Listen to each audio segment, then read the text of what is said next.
O Enigma do Medo é brutal. E o Jazer, pra mim, é um dos personagens mais complexos e cheios de camada do Ordem Paranormal. E ele traz uma mensagem super complexa de ser abordada. O Enigma do Medo é um jogo que teve coragem de trazer coisas que eu não vi em nenhum outro lugar. Ele tem um puzzle no menu do jogo, ele tem um estilo gráfico muito próprio, mas o Jazer ele abordou um tema que eu já vi em muitos outros lugares, e que é muito difícil de você ver ser retratado em alguma coisa. O Jazer, ele queria não existir. E eu vou fazer uma análise psicológica dele hoje. Então se por acaso você é um sortudo que ainda não jogou a Ordem Paranormal, some desse vídeo e só volta depois de ter tido essa experiência. Eu falo sortudo porque você tem uma experiência incrível pela frente, então sem dó, só fecha o vídeo aqui ou procura qualquer outro vídeo meu aqui pra assistir. Mas a partir desse ponto vai estar cheio de spoilers sobre tudo que acontece no jogo. Então vamos lá. O Jazer, também conhecido como Desassombrado, é um personagem que a gente só vai conhecer lá no final do jogo. Quase tudo que a gente vê sobre ele são peças de um quebra-cabeça, em que através da Mia a gente vai descobrindo o que aconteceu. Até que chega uma hora que a gente consegue ver as coisas pela perspectiva dele e entender um pouco mais sobre o que ele pensava. O nascimento dele, o surgimento do Desassombrado,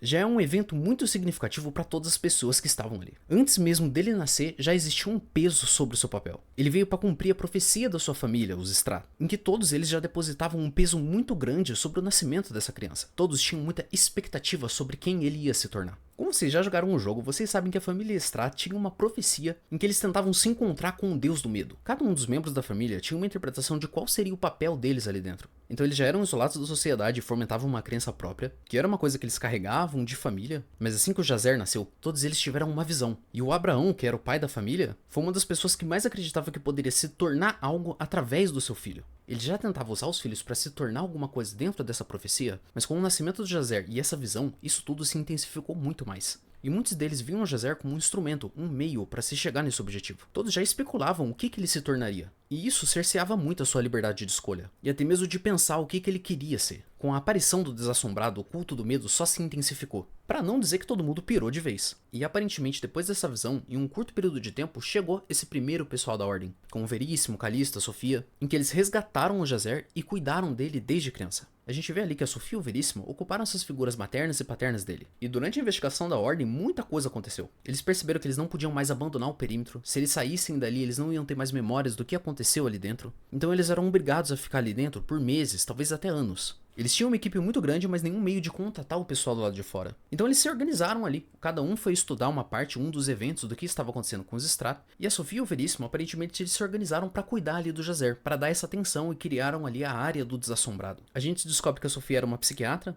mas que também se denominava psicanalista. E como eles pegaram o Jazer numa idade muito nova, eles ficaram ali tentando cuidar dele, tentando investigar o que eles conseguiriam descobrir dessa criança. Aparentemente eles se afeiçoaram com ele, só que o menino não falava. E talvez a Sofia possa ter tentado uma ludoterapia, fazer interagir através de brincadeiras, ou até como ela era psicanalista, ela pode ter pensado que o Jazer optou por não falar justamente pelos traumas que ele tinha vivido com a família Strahd. Não sei o que ela tentou, mas não deu certo. E eles fizeram essa dinâmica, tipo de uma família, pra ver se o Jazer desenvolvia algum tipo de emoção. Se ele ia se abrir um pouco mais, se ele tivesse uma vida um pouco mais normal. Mesmo eles estando no perímetro, que era uma área que tinha muita influência paranormal. Nisso, a gente vai descobrir um dos maiores segredos aqui do Enigma do Medo, que é o caso da Sofia com o Senhor Veríssimo. Que, sinceramente, foi uma das coisas que mais me surpreendeu no jogo inteiro. Porque eu imaginava que o Senhor Veríssimo, responsável pela Ordem, que organizava todo mundo, ia pensar um pouco mais antes de ter um filho ali dentro do perímetro. Mas vai saber o que aconteceu ali, né? O Senhor Veríssimo, né? Olhos sempre abertos. Mas nesse momento aí o casalzinho engravidou. E a questão principal é que agora eles tinham um deadline, né? Em 9 meses ia nascer uma criança, eles tinham que dar um jeito de sair ali do perímetro. Mas parece que as coisas se estenderam. Ali nasce uma criança que eu entendi que é a Mia, e isso muda tudo. Porque no parto da Mia, a Sofia morre. E o Veríssimo foge com a criança. Ele sai do perímetro com a criança nos braços, esquecendo de tudo que ficou pra trás lá. Nisso, o Jazer já era grande, e com a aparição da Mia, todos os agentes da Ordem, todo mundo que estava dentro do perímetro, teve uma visão, assim como o nascimento do Jazer. E a gente sabe que depois disso, o Desassombrado toma conta de tudo. Mas vamos voltar um pouco. Quando a gente joga na perspectiva do Jazer, a gente vê que ele tem um pensamento muito avançado, mesmo sendo uma criança. E isso não é normal. A gente consegue ver que parece que tudo o que ele faz é controlado, como se já fosse predefinido. E a característica mais distintiva dele é que ele não tinha medo de nada, que justamente dá esse nome, né, o Desassombrado. E eu acredito que essas duas coisas estão conectadas. Ele não tinha medo de nada, pois ele já sabia tudo o que ia acontecer. Não tem como você ter medo de alguma coisa que simplesmente é natural, em que você sabe precisamente o que vai ocorrer. É como se você observasse o movimento de um pêndulo, e do nada ficasse com medo com que isso se alterasse de alguma forma. E não é um medo como se o pêndulo simplesmente parasse ou se ele voltasse para a posição inicial. É como se de alguma forma ele extrapolasse as leis da física e deixasse de funcionar. É como você assistir um filme que você sempre assistiu várias vezes, e tivesse medo que do nada aquele filme mudasse. Como se a história mudasse ou acabasse de um jeito totalmente inesperado. Talvez o Jazer via as coisas com um movimento simplesmente mecânico, como se todos os acontecimentos da vida dele fosse algo completamente definido, ou algo tão natural quanto respirar, algo que tá tão normalizado que ele faz já sem pensar muito sobre isso, sem pensar que existe uma opção fora daquilo que tá programado. Uma mudança em qualquer uma dessas estruturas não faria nenhum sentido. Ele parecia não ter liberdade nenhuma, controlado talvez pelo deus do medo, ou talvez pela programação do próprio jogo. Aqui eu organizei alguns finais pra gente tentar explicar um pouco mais sobre o que aconteceu, mas quando a gente tá jogando na perspectiva do Jazer, a gente vê o que eu chamo do final 1, que é a morte do Veríssimo pelo Jazer. Parece que isso que é o que estava escrito na história do Jazer. Esse mesmo ciclo repetido múltiplas vezes, que é até algo que é necessário para avançarmos no jogo. Qualquer pessoa que não teve nenhuma informação de fora vai ter que passar por esse final, a não ser que por algum acaso descubra alguma coisa lá na frente, mas o caminho natural é esse. Todos nós vamos experienciar esse primeiro final. E cada pessoa que joga o jogo repete esse ciclo do enigma, provando mais uma vez que é real essa programação do Jazer sem nenhuma liberdade. Mas é justamente nesse momento que a gente descobre que dá pra fazer alguma coisa. Quando você tenta fazer alguma coisa que estava fora da programação, que estava fora do que ia acontecer. E nisso a gente descobre o final 2, um outro final. Quando a gente usa aquilo que a gente já sabe através do final 1, e a Mia intercede no meio dessa batalha. Ela interrompe o ciclo, e os dois se encontram naquele final que é o espaço-tempo.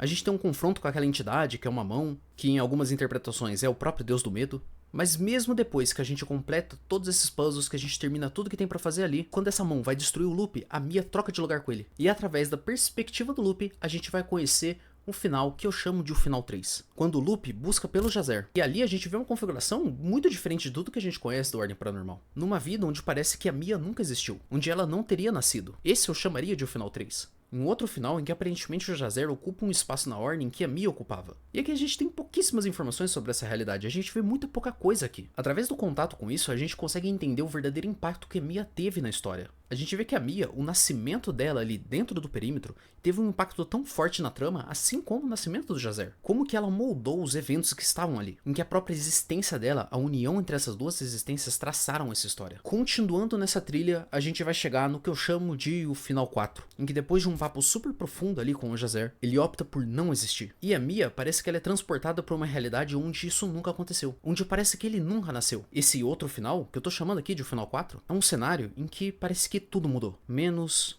nós dois, Mia e Jazer, o jogador e o jogo, programados, que de fora tudo muda, mas internamente estão ligados e conectados pela transformação desse encontro. Eu acho que o brilho desse jogo é justamente tocar numa temática que muita pouca gente fala. Muitas pessoas pensam em não existir, ou poupar os outros da sua existência. Quando a gente pega o Jazer, uma pessoa completamente programada, que parece que nunca teve uma escolha de fato, depositado de diversos estigmas, de muitas responsabilidades. Muitas pessoas tentaram usar ele, tentaram moldar ele. Antes mesmo dele nascer, eles já taxaram, já imaginavam o que ele iam ser, como eles poderiam usar ele, depositaram as suas expectativas em cima do menino. O Jazer, ele era completamente controlado e nunca teve a opção de escolher alguma coisa. E dentro desse tempo e espaço, dessa conversa com a Mia, ele pôde fazer pela primeira vez algo que ele nunca fez antes, que era escolher o que ele queria fazer. Ele decidiu ali não existir, tirar o fardo que ele teve no mundo, o impacto que ele teve com as pessoas, e isso é uma coisa que eu já vi em outros lugares. Algumas pessoas contemplam essa ideia,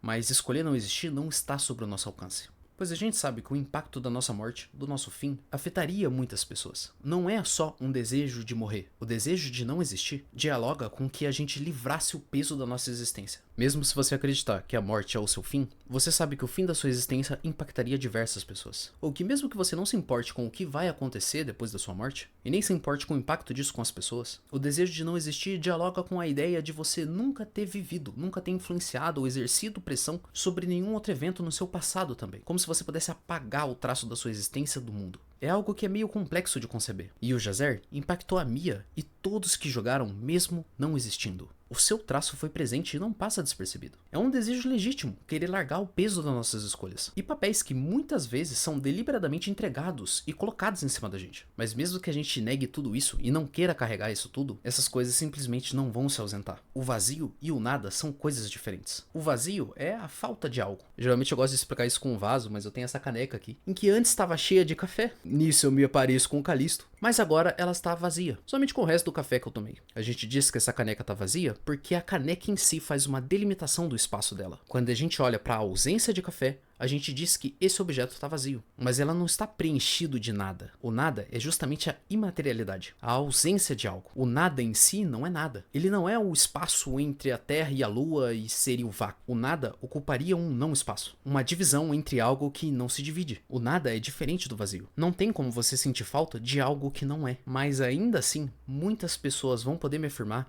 que se faz ausente muitas coisas que não são, ou que não existem. Simplesmente não existir não quer dizer que não faz falta. Se você não teve amor, você consegue me dizer que você não sente falta disso? Às vezes, mesmo não existindo, essas coisas exercem um impacto sobre nós. E o Jazer, ele estabelece a sua vontade, talvez pela primeira vez aqui, e também a sua identidade.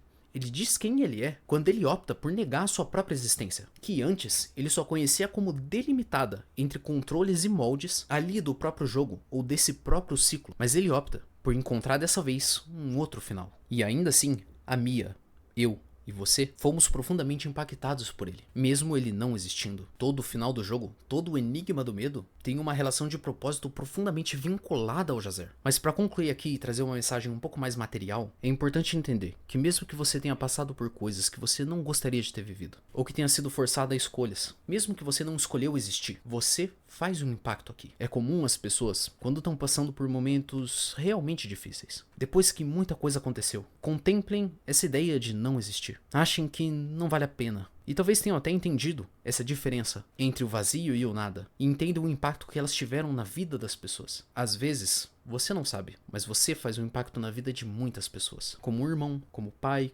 como uma mãe, sendo um amigo, um filho. Você pode ser uma referência para diversas pessoas, em coisas que muitas vezes a gente não imagina, ou que para você possam parecer insignificantes, mas para muita gente faz diferença. E mesmo que você não sinta isso agora, não quer dizer que você não tenha a oportunidade de transformar isso no futuro, e de exercer a sua vontade de ser você, e de aproveitar a vida que você tem, as escolhas que você quer fazer. Você pode achar bobeira, mas, por exemplo, eu fiz esse vídeo para você.